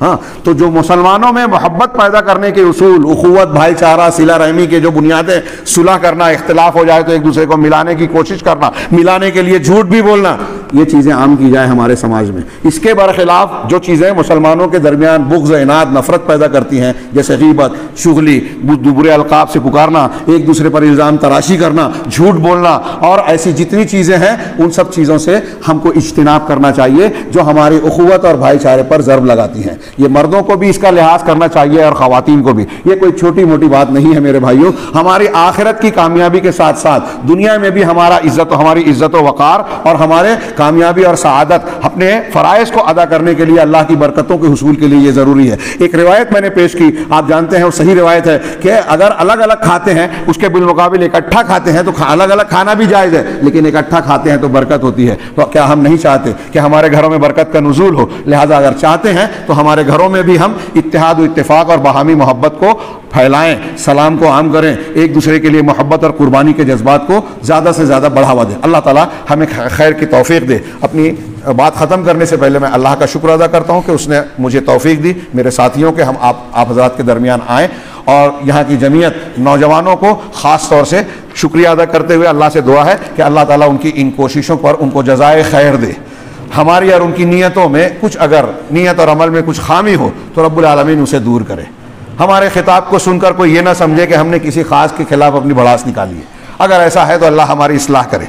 ہمارے ہر کام آخرت کے لیے ہونا چاہیے، اللہ کی خوشنودی کے لیے ہونا چاہیے۔ اور حقیقت یہ ہے کہ اگر ہم علاج کر رہے ہیں، ایک ڈاکٹر اگر علاج کرتا ہے تو بیمار پر رحم کر کے علاج نہیں کر سکتا، آپریشن کرنے والی چیز کو کاٹنا پڑے گا۔